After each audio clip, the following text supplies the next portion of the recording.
opet se pomamno vraćamo u nevinost daljina.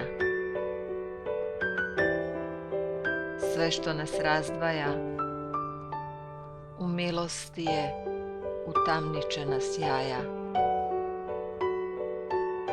Svoju ćemo smrt odležati poput bolesti. Stignemo li brižno otrovati se tajanstvom.